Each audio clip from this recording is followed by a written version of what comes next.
Good evening. I'd like to call to order the Planning Commission meeting for June 14th at just after 6 p.m. And would Commissioner Murphy please lead us in the Pledge of Allegiance? Perfect. All right.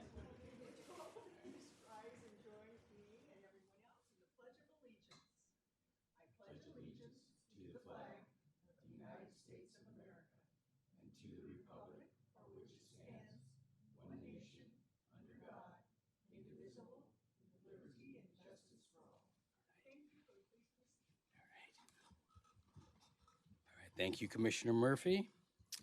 With that, Madam Secretary, could you do roll call? Please let the record show that all planning commissioners are present. All right, thank you. Moving on to approval of the minutes. Any discussion? Commissioner Donor, Vice Chair Donor? I move that we accept the minutes as written. I'll second that. All right. Please vote.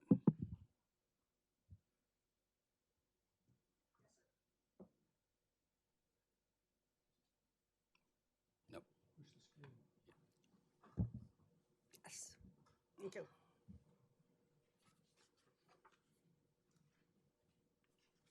All right, that item passes 5-0, which moves us on to item B, public comments. Do we have any public comments tonight? No, Chair Nelson. Okay, great, thank you.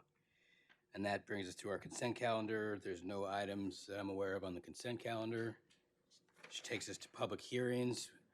Our first public hearing is item number 2, Coastal Development Permit CDP 20-0025, approving an addition and a remodel to a single-family dwelling on a coastal bluff lot with administrative modification of standards AMS 21-0004 to enclose a portion of an existing courtyard located within the required front yard setback and minor site development permit SDP 20-0029M to allow the expansion of a non-conforming structure. Do we have a staff report? Yes, Danny Giometti will provide a staff report. Good evening, Chair Nelson, fellow commissioners. Tonight's project is a request to permit an addition and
report and agreed that the requested setback deviation from 40 to 25 feet is appropriate for the site.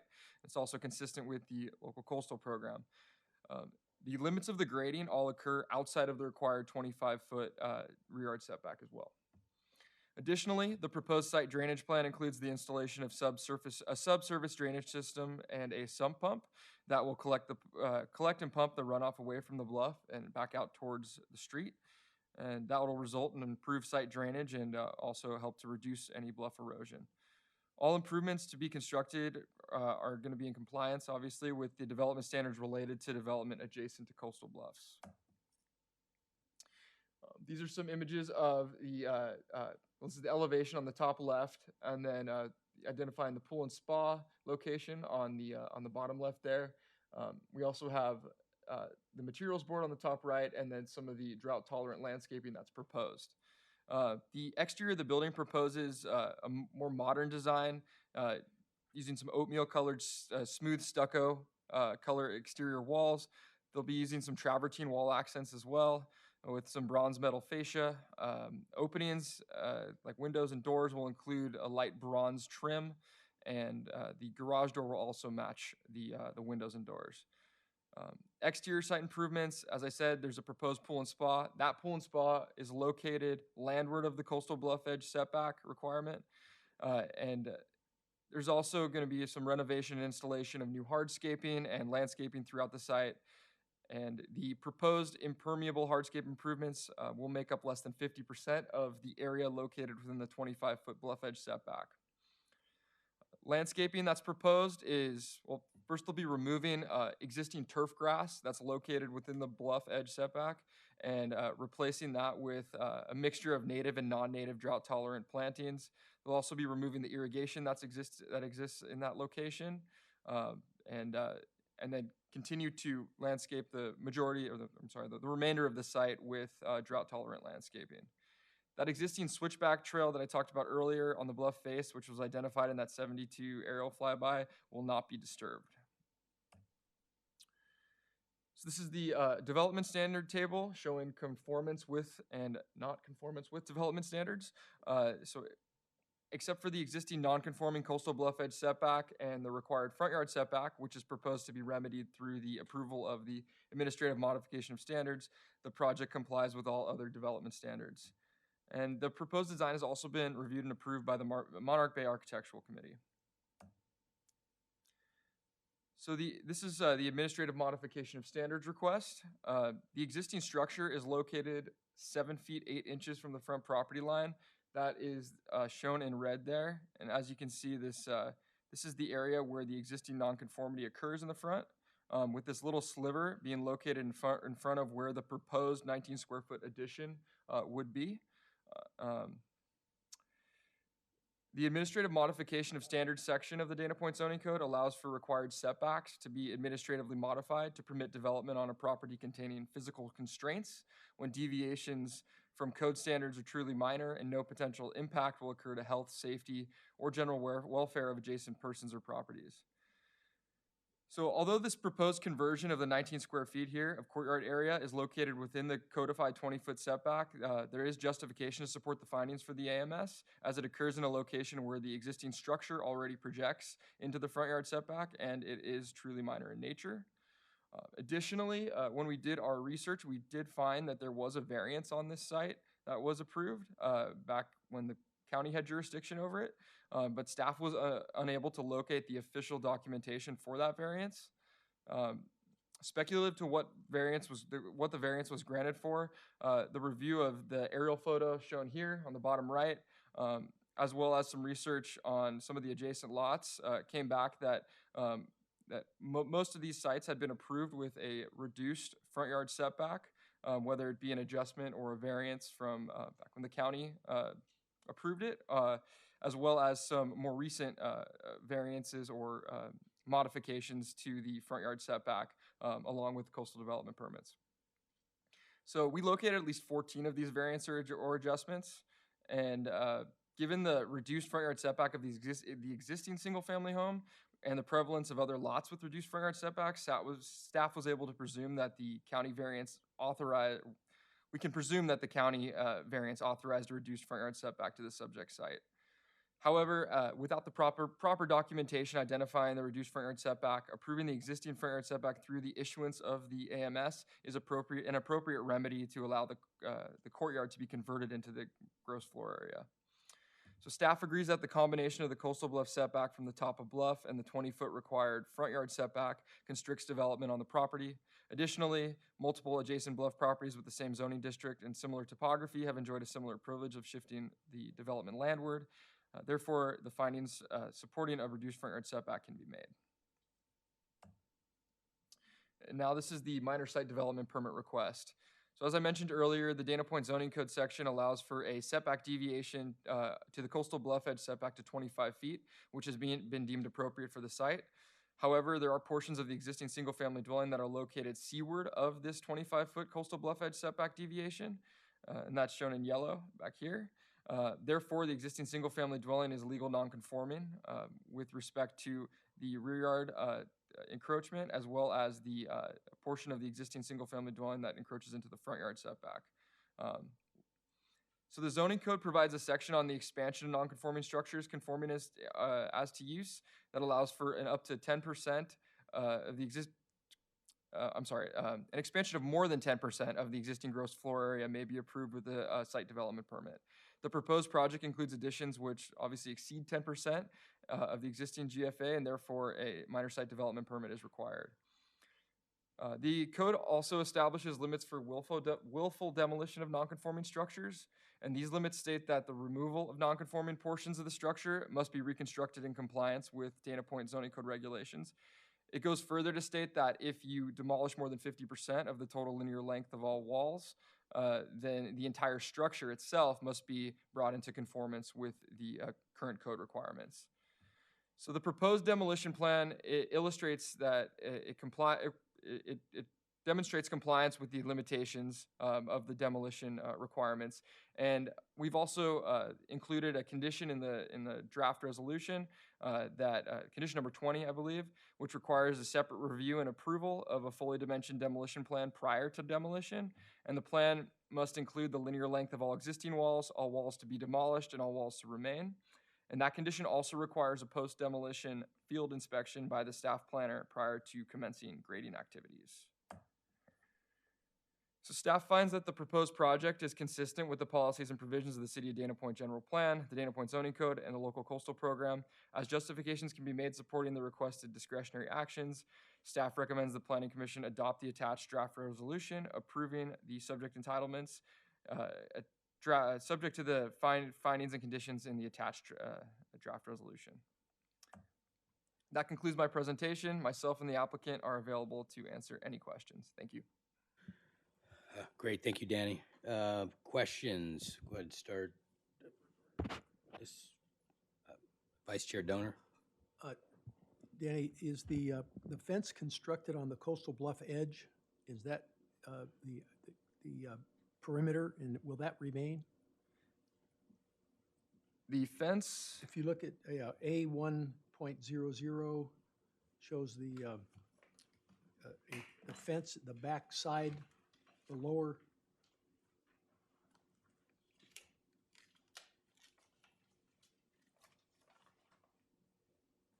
A100.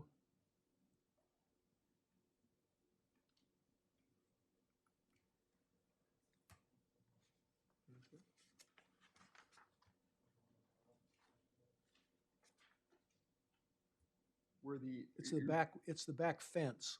It's an L. It looks like it's into the coastal. bluff. The existing block wall. Yes. The block wall will remain. Okay. That is And- not going to be touched. And would you confirm that there's no irrigation between the 25-foot setback and the bluff edge? Correct. And any irrigation that exists out there is going to be removed. Okay, thank you. Great, thank you, Vice Chair. Commissioner Opal? Hey, good evening, Danny. One question that I have, so between the 25-foot bluff edge, the future 50 and the current bluff edge, there's a comment that says, no excavation in that area, basically. So how does it work with respect to hardscape? Because I see hardscape actually going beyond the existing bluff edge.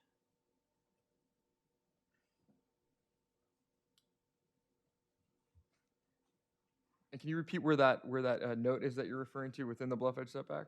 So we're on sheet C1, the preliminary grading plan, it says 25-foot bluff edge setback. Oh, that's not the one, I'm sorry. Now I have to find it.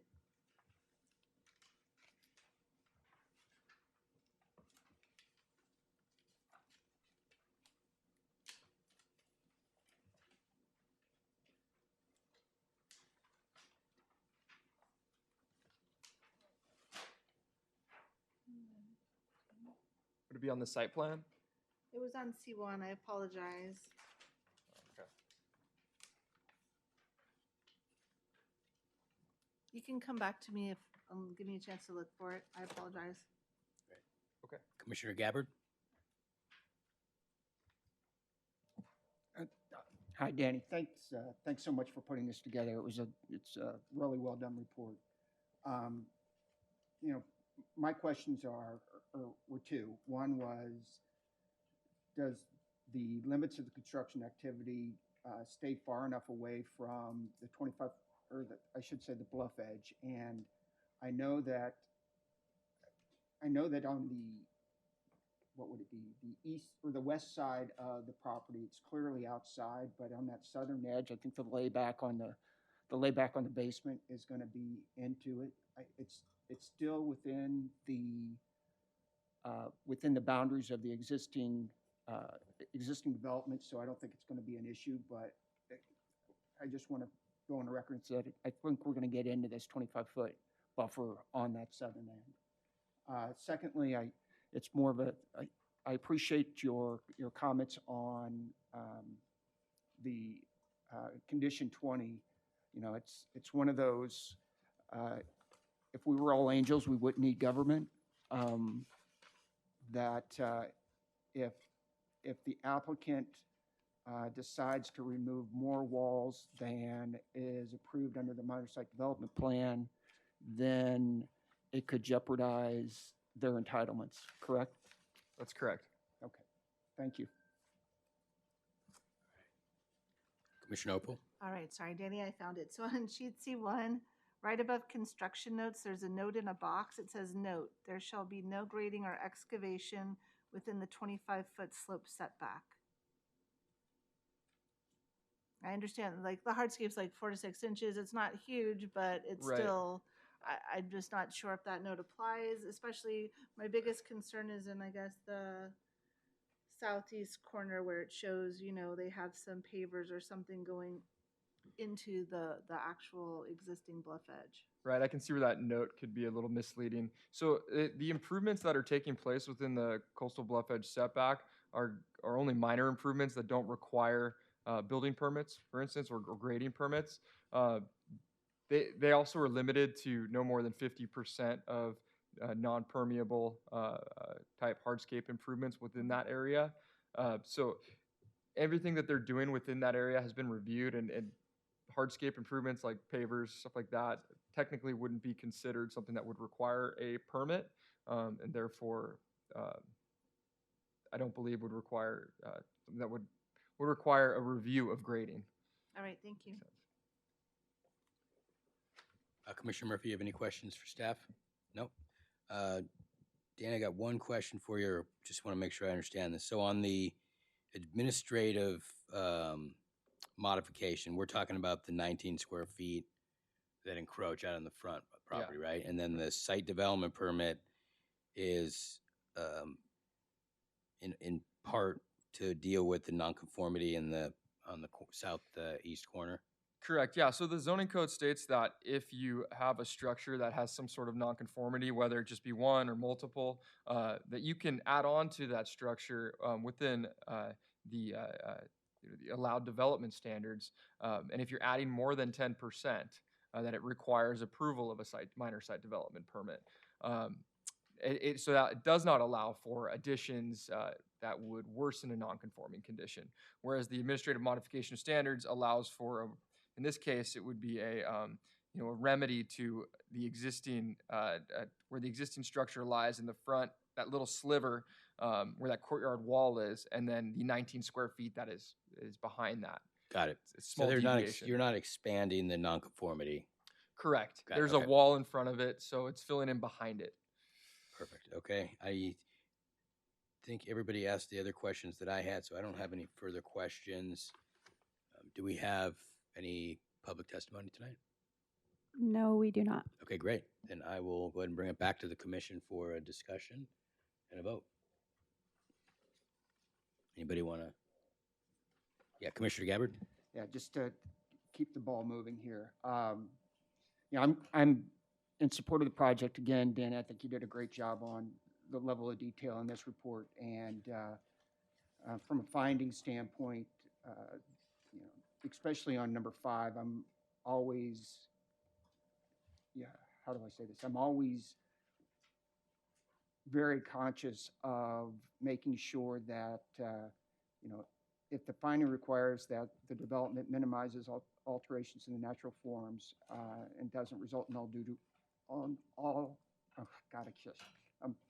will not result in undue risk to geological erosion forces. And I think this project does it. So I'm supporting, I find that finding, and the administrative modification standards, I agree with that, is quite minor, and it won't have an adverse impact on the neighborhood, and it's doesn't create a grant of special privileges. And then finally, on the minor site development plan,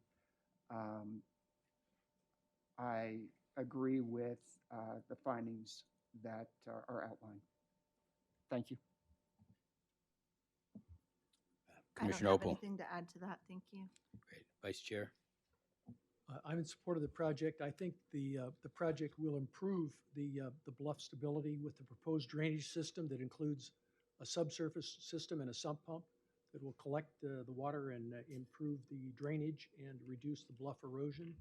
And I see that the engineering group has certified that the existing foundation can go with conventional footings. And so with that, and with the fact that it's not something that the other neighbors aren't going to have the same privilege. So with that, I'm fully supportive. Great. Thank you, Vice Chair. Commissioner Murphy? Yes, I agree. And it's hard to go and walk those properties, especially when they're out on the bluff.